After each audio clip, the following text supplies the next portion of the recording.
এভাবে ককাটেলের food mixing করতে হয়। এই যে এটা হচ্ছে ককাটেলের হ্যান্ড ফিডিং বক্স।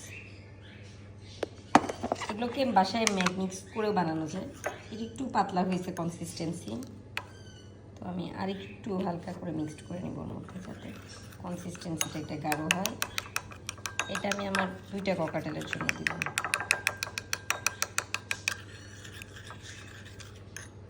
আর এই সিরিঞ্জটা ব্যবহার করি আমি 5 সিসি। বড় সিরিঞ্জও ব্যবহার করা যায়, বাট আমি এটা ব্যবহার করি এরকম পাইপ দেয়া।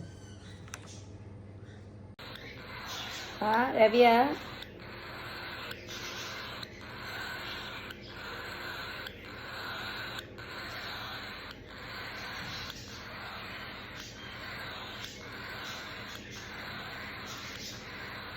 রাবি কে ফেলছে, রাবি জোনা। তোমার কি খিদা যায় নাই? কি? আচ্ছা আসো।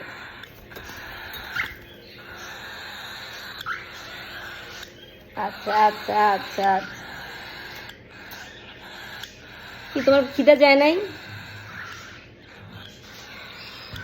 ওর খিদা যায় নাই। এই যে এনার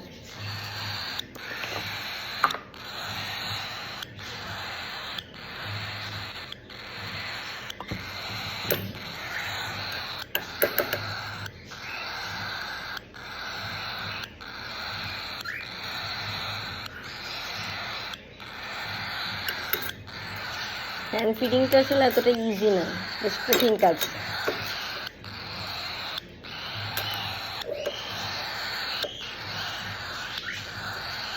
একা একা করতে গেলে তো আরো কষ্ট। আমার কোনো হেল্প করার মতো কেউ নাই এখন আপাতত।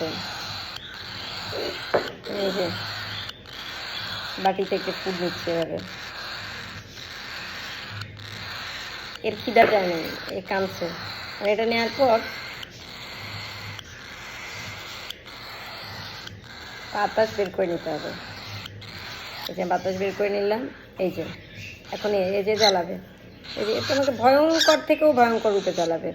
প্রতিবারই জ্বালায়, প্রতিবার একে শক্ত করে ধরাও আমার জন্য কঠিন। এই যে বমি করে দেওয়ার ট্রাই করতেছে। এই যে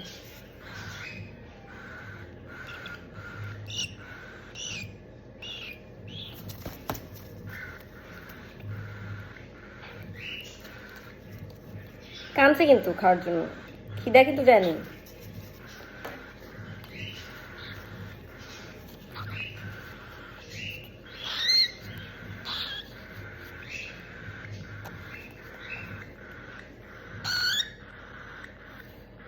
তাহলে কাঁদবা না, যাও যাও, কাঁদবা না। ভ্যাবা করে কাঁদতেছো, আবার দিতে গেলে এরকম করতেছো। দেখি আমি র্যাবিকে দিব, আমার র্যাবি বাচ্চা। এই যে এর নাম হচ্ছে র্যাভেন। ও খাবে, করো আব্বা একটু খাও। আর খাবা না? পেট ভরে গেছে, আর খাওয়াই যাবে না? কারণ কি খালি মার কাছে থাকতে হবে? যাও মার কাছে যাও, যাও।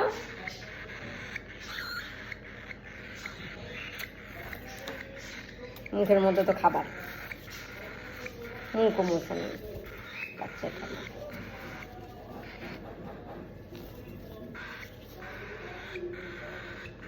আচ্ছা মা গাছ,